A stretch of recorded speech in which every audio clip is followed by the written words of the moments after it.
Mr. Arensky, and Hi. welcome. How are you? I'm good. How you doing? Are you all right? Good.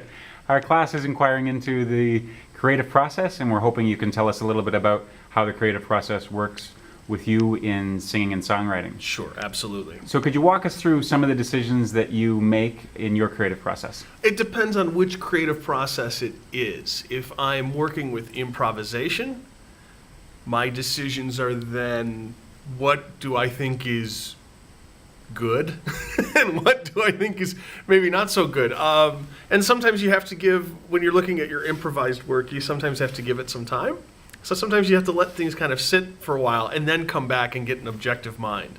A lot of times when I play something, I may not like it, but in maybe 1 month later, I appreciate it, and then I can look back at it and find that. So when I'm looking at improvisations, my decisions are, what do I want to take out of this? There's always something in an improvisation piece that you do well. What do I want to take out of it, and what do I want to do with it after that?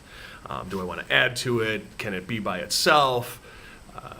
Do I want to replicate it? How do I want to replicate it? Do I want to change it? So that, in terms of the improvisation, that's one component. When I get an idea for a song in my head, the decisions I make are pretty fast. I find your best songs are written in like 3 minutes.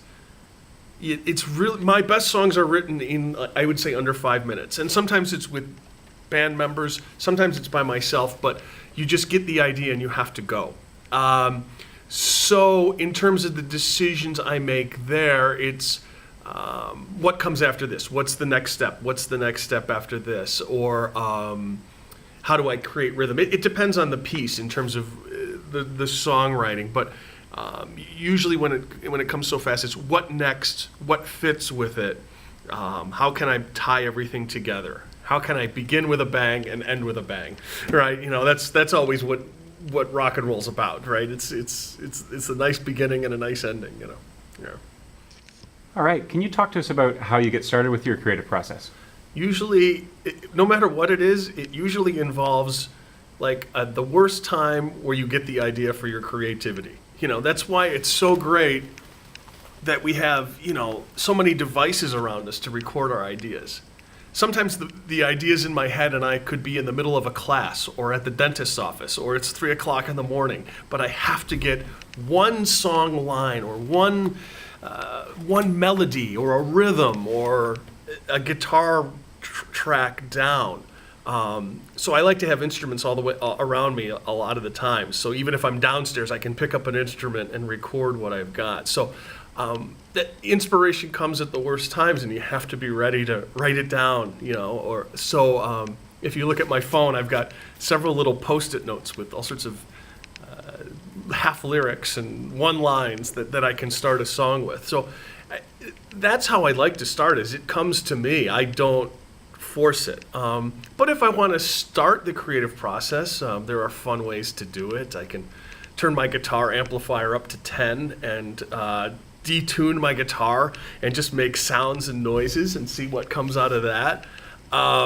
When I'm improvising with other people,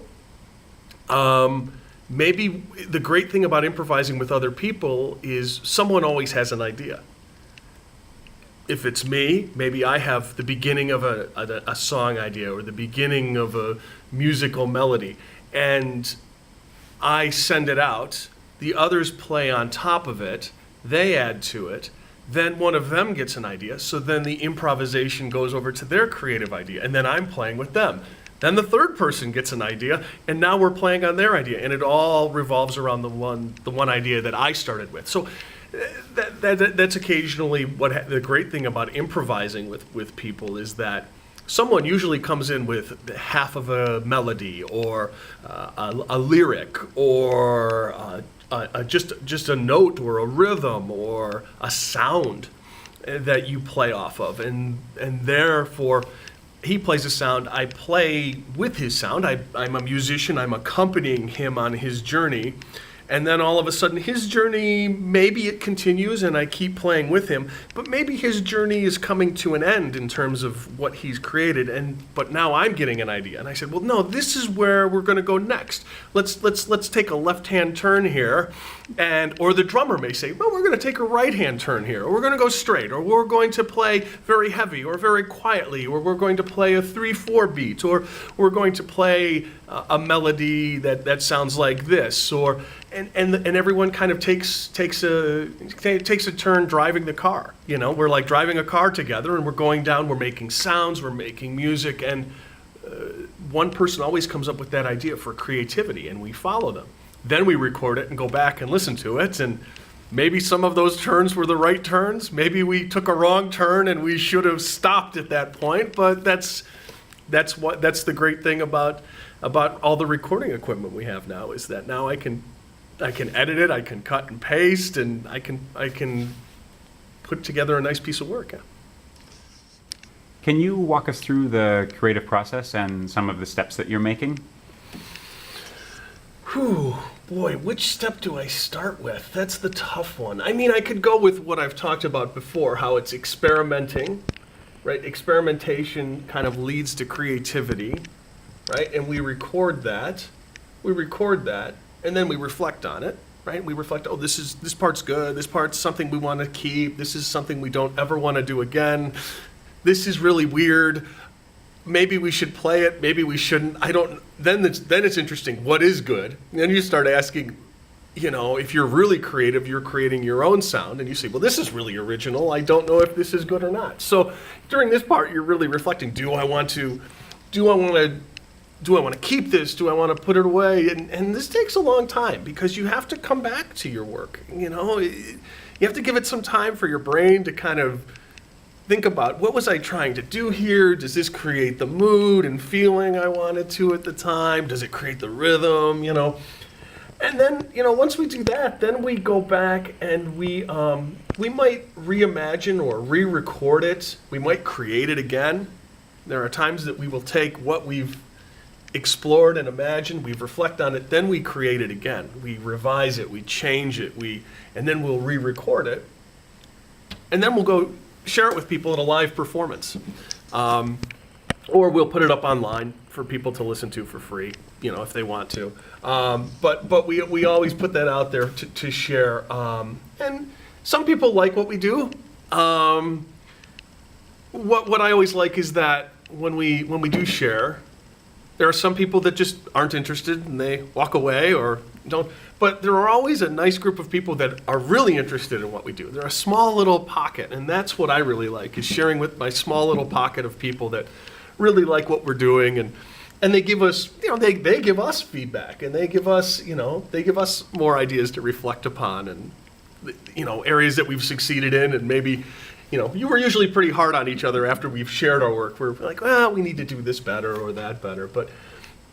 So everything really starts with the experimentation in a lot of ways. And through the experimentation, we're always kind of developing our creativity and our musicianship as well. And playing off of each other and learning where the note is on my guitar when I want to play it, and having to do it very quickly. When you're improvising, you have to really know where you're going with that. In terms of imagining an idea, I would say I don't sit there and go, I want to write a song about a tornado or a clouds, or I don't sit there and do that. It comes to me. It's something that people say, or a joke that I heard, or a beautiful scene in my head, or something that just hits me, and I get a line or a melody or something that comes to me. It's for me, it's not a contrived motion like that. It's just inspiration I find all around me. But I've had people call me on the phone and say, hey, we should write a song about blank. And I'll sit there and think for 10 seconds, and suddenly the inspiration hits. And I start writing the lyrics to the song, and my friends come over and we write the song together, and maybe they'll help me with some lines that I need fixing. That's an interesting point. This is an interesting one, but this isn't really one that I would say I sit there and I imagine what I want to do. I more do it and then look back on it and reflect on it. And I might later imagine, what is this really going to sound like when I'm done with it? So maybe mine's kind of a backwards process to what most normal people would do, right? I mean, you know, a lot of people don't go, I'm going to go make a movie, let me just experiment with it, it'll come up with. So it's a little bit different in terms of how we do it. But that is part of it, but I would say more it would fall maybe in our third component. We imagine what this improvisation work or what this song that we wrote rather quickly is going to sound like. Yeah. Can you talk to us about any of the steps that you repeat in your creative process? Yeah. We definitely repeat the reflection piece and the revising piece. We experiment, we revise, then we create, then we go back and revise again our creation. And the interesting thing is when we talk about the sharing, is a lot of times we then take this piece that we've created out of an improvisation and we've modified it, we've changed it, but then we go back and we experiment with it more. You know, so we're even hitting this again, especially when we're sharing. We're talking about experimenting more. Certainly, we might reimagine it at this point, but I would certainly say we bounce between these again. And the when it really gets interesting is when we go reflect, we experiment more. Then we might go back and actually either create something else out of it, or we might create another. The song might take a whole new sound or a whole new idea. So there are songs that have started out sounding very happy and upbeat, and then they sound like very happy and upbeat at the end. So it's very interesting. We just went through this process the other day on one of our pieces. It started out as something with a very different tone and mood, and through bouncing between these two, we ended up creating something that was quite different than what we thought it was going to be. Do you think you create original ideas? That's all I do. I mean, it's almost to the point where I look at it and I can't even emulate other music anymore. It gets to the, so it's very hard when I'm talking about developing my craft. Sometimes when I go, I want to write a song like the White Stripes, I say, let's write a song like the White Stripes. And we produce and we go through our process and it sounds nothing like the White Stripes at all. So even when we try to do something like someone else, we can't do it. And I don't know if that's a knock on our musicianship or just the fact that our brains are wired in a certain way that we just, we can't. When I mentioned the song before that changed the mood and tone, earlier when we were talking about the repeating the process, that was an instance where we wanted to sound like someone else, and immediately it was like the whole group, the collective group, kind of rebelled against that idea and wanted to do something original. So, I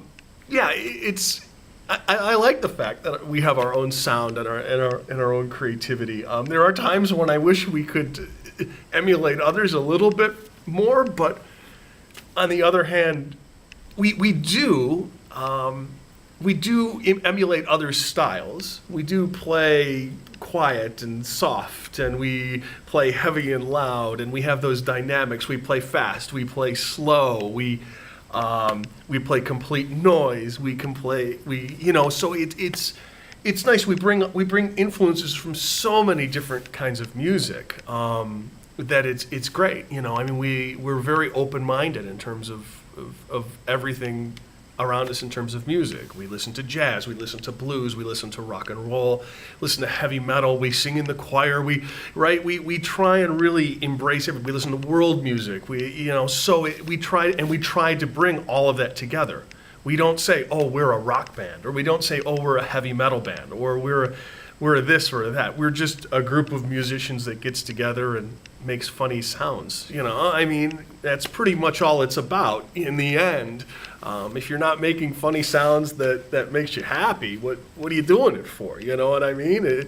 It's got to make, and if it makes you happy, it's going to make a small group of people or a large group of people really content and happy. Or it's going to make them feel good, or it's going to give them energy, or it's going to make them relaxed, or wherever you're aiming for. So that's the beauty of your original music is that it'll hit people. It'll hit them. It will impact them. as long as you're feeling it. Yeah. All right, well, thank you very much for your time, Mr. My Rensky. pleasure. My pleasure.